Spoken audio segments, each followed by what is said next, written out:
evening, dear televiewers. This is the 7 p.m. newscast on DBS television. On our headlines tonight, a delegation of CRM members have been victim of a brutal attack by some young Cameroonians in the east region of Cameroon. This while they were crossing over to the village of one of theirs in the far north region of the country. Water crisis in towns of Cameroon. Edea has been hit hard by an acute water shortage, a difficult situation which inhabitants of the town blame on the National Water Supply Company and to which they desperately seek solutions. And on our feature page tonight, we will bring you into the daily life and struggles of a young Cameroonian woman living in the town of Kribi who fends for herself and her large family by selling food on a daily basis. These are the stories that we have for you tonight alongside many others. Stay with us when we return after the short break.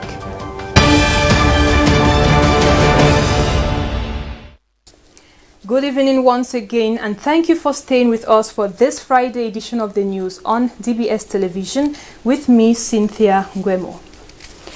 With torn dresses, destroyed items and some missing documents, militants of the Cameroon Renaissance Movement political party MRC or the CRM in the region of the Rising Sun were received by their militants who were on their way to the far north region of Cameroon when they were attacked. Mange Venasius in the following report recounts how the event unfolded and how it was tactfully handled by a local administrator. His report. En route to his native village, Tokomberi, in the far north region, accompanied by the national president of the MRC party, Maurice Kamto, Mamadou Mota and his delegation were received by the militants of the MRC party in the East region. Prior to their arrival, some youth of the region are said to have attacked Kamto's militants, rough handling some, snatching their belongings and destroying others. These militants recount that their attackers were out to prevent them from receiving their party hierarchy, asking them to do that away from their locality. Thanks to the timely intervention of the forces of law and the divisional officer for Betua 1 subdivision, the situation was quickly brought under control. The militants of the party gave out a present to their vice president Mamadou Mota, who promised to come back and discuss with them. Les populations de Bonis ont été motivées. These militants maintain that the youth of Bonis were pushed by their traditional leader, who had always insisted that they cannot do that in his land, for he is the one in charge of Bonis. After a brief exchange with the divisional officer, they were escorted out of the town of Betua by their militants and the forces of law and order. The Vanessa Shuyong in the next report takes us to Edea in the Sanaga Maritime Division of the Littoral region, where the populations are crying foul about an acute water scarcity. They say that the situation is a result of constant water seizure by the company in charge of supplying water all over the country. Her report. Several neighborhoods in the town of Edea are suffering from an acute shortage of potable water. Taps have run dry as a result of constant water cuts for over 2 weeks. Since the seizure of water, our daily living has become challenging. Bills come and we are unable to pay them. We are obliged to send children to fetch water in wells so as to watch vehicles and have our ends meet. The chronic situation has forced them to go to other water reserves such as boreholes and rivers. This woman says the crowd cannot be contained as the people come to fetch water at every period of the day. This exposes the population to waterborne diseases like cholera, diarrhea, typhoid, and even at a crucial moment where they need to improve their hygiene to counteract the coronavirus. Yet bills keep coming inexplicably. They are calling on the prompt intervention of those in charge before the situation gets worse. in health, the COVID-19 infection toll in Cameroon now stands at 32,681 with 1,779 active cases. This revelation was made this Friday by the Minister of Public Health, Dr. Manawuda Malachi, during an evaluation meeting on the assessment of the management of the health coverage plan by Shan Medical Commission. His report. The success of the just-ended African Nations Championship highly depended on the medical corps. They have lived up to expectation and have been congratulated by CAF and the head of state. The government of Cameroon had to make sure all the sites were COVID-free so that our country, Cameroon, would not become like an exporter of the virus to other African countries. However, management of health incidents was not void of challenges and irregularities, such as inadequate coordination and misunderstanding with other stakeholders at some sites. It was a huge success in the Limbe-Boya site. At least we had no major incidents. The only challenge, some of the challenges that we had are the fact that we, as you heard in the meeting, there was some problem of central coordination. All the actors were not really synergizing well with the medical teams, and as such, we knew of certain events or certain incidences only after it must have gone to a very severe state, or they call us at the nick of time. As a way forward, members of the Health Commission suggest that an action plan be established immediately to correct past mistakes before the 2021 AFCON that is scheduled for January next year.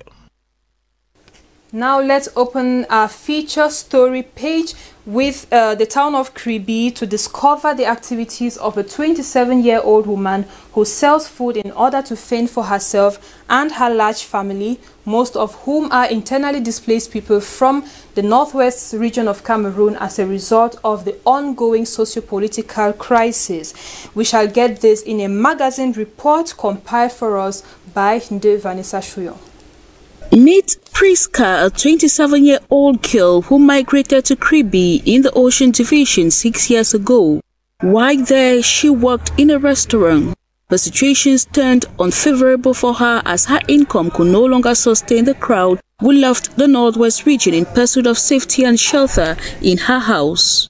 With experience gathered from her former occupation, Priska decided to go independent, selling Eru, a beginning which wasn't an easy one. I find myself inside because I've come from my village. I don't be no place where I go. Then when I reach for some place, so my brother call me say they Kribi, I can meet you for day.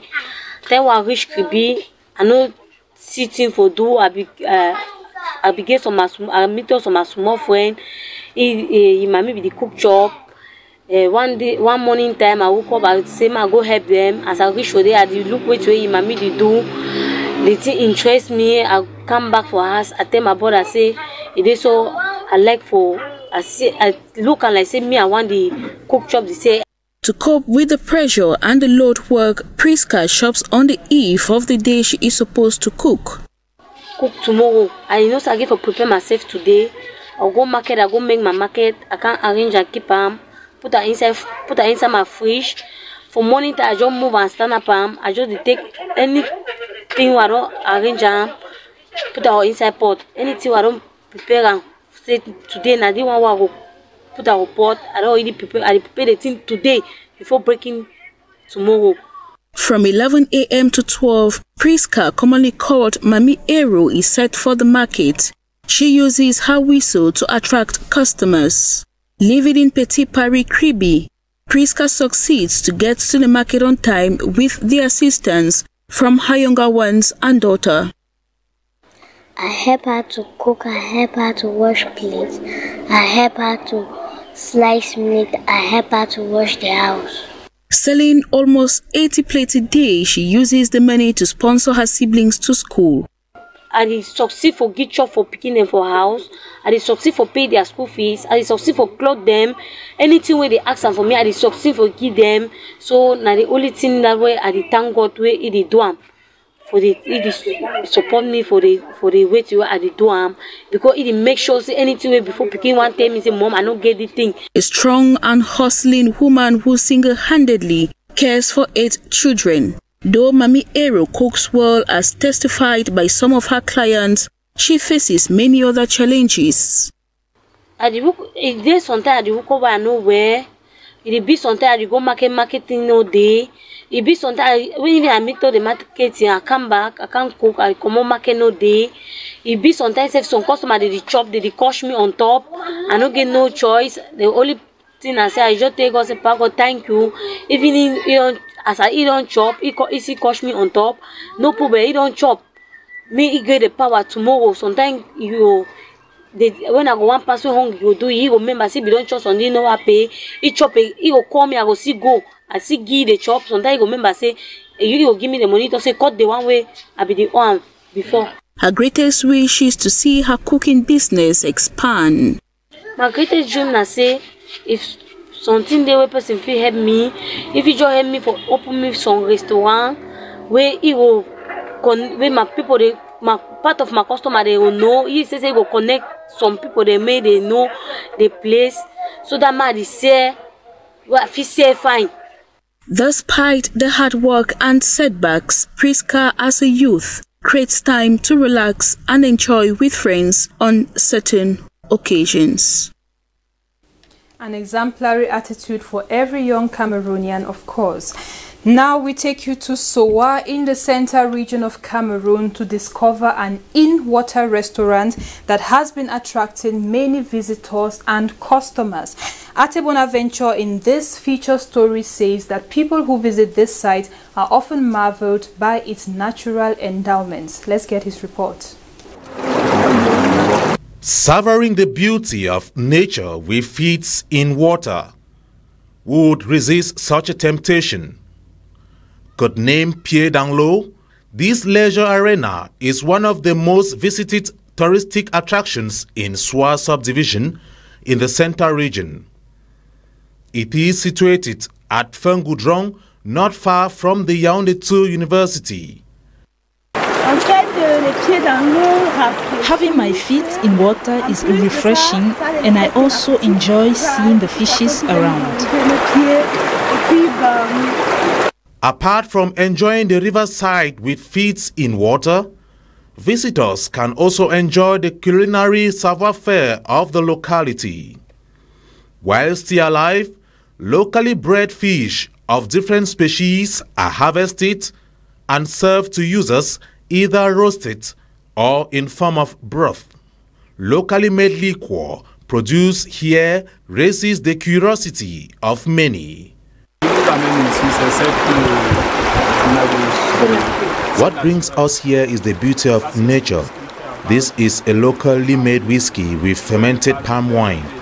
It's traditionally called Ha. It's good to take a glass after a busy day at work. In a bid to put the coronavirus at bay, visits to this enticing site are allowed only after prior booking. A lovely site to spend a wonderful weekend, of course.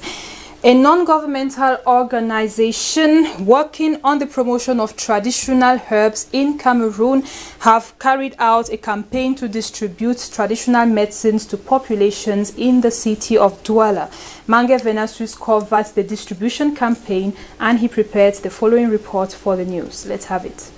It is the need to preserve and promote African traditional medicinal use and knowledge that a non-governmental organization, the National Association of the Unemployed and the Disinherited of Cameroon, known as the ANDDC by its French acronym, working in collaboration with pygmies from the East region, made a stopover in the city of Douala to freely distribute medicinal plants to the citizens. In a country faced with the raging COVID-19 pandemic, this was their own approach to tell the world that African, and by extension Cameroonian forest, is still rich with medicinal plants that, if exploited, could be an answer to the predicament of mankind. Using the esplanade of the headquarters of Manidem political party, Thursday, February 11th, 2021, one could identify plants like mfol, that is chloroquine, a coke, quinine, or a zombie, used to purify blood and treat a number of STDs. The association has been working on these herbs for over 35 years with these pygmies. This is not the first time such a campaign has been carried out, but as the national president Thierry Marcel Massaga indicates, they have been carrying out such free campaigns, making available medicinal plants for free to many Cameroonians without any assistance from anyone. Reason why he used the occasion to plead that any person of goodwill who can assist them promote such an initiative will be highly welcomed. From the turnout and the enthusiasm demonstrated by Douala city dwellers, the need and the place of African traditional medicine and their use occupies a prominent position among Cameroonians. And we end in news out of Cameroon, beginning with the resurgence of Ebola epidemic in the Central African Republic of Congo, where the authorities have confirmed a second death from this 12th outbreak. We would also look at the crisis situation in the Central African Republic, where the military has announced regaining control of a town that had been under the control of rebels who captured the town since in December. Let's get that Africa roundup with Rokiatu Buba. The Ministry of Health of the Democratic Republic of Congo has announced another case of the Ebola epidemic detected in Butembo, a city in North Kivu province, where a previous outbreak was declared. The North Kivu Province Provincial Health Authority are leading the current response with support from the Ministry of Health and World Health Organization. The Democratic Republic of Congo is experiencing the 12th Ebola outbreak. It comes nearly 3 months after Congo announced the end of its 11th outbreak, hundreds of miles away in the west, which infected 130 people and killed 55. Congo's equatorial forests are a natural reservoir for the Ebola virus, which causes severe vomiting and diarrhea and is spread through contact with body fluids.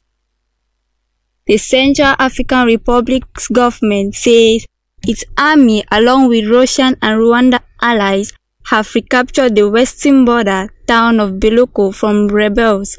The recapture of Beloko opens a key supply route that have been blocked since December. The 6 countries' most powerful armed groups joined forces in mid-December to launch an offensive against the government of President Faustin Archange Touadéra and capture the border town. The Central African Armed Forces and their Russian and Rwandan allies liberated Beloko, thereby opening the national road to Cameroon. The Prime Minister, Firmin Grebada, ensures the movement of people and goods in both directions on the Bangui-Beloko axis in complete safety. That marks the end of this Friday edition of the news in the English language on DBS television with me, Cynthia Ngwemo. I invite you to stay with us throughout the weekend while we see you or wait to see you again on Monday. For tonight, we have the press review coming up next in the English language with Mange Venasius and the primetime news in the French language with Hervé Mokuri at 8 p.m. Good night. See you on Monday.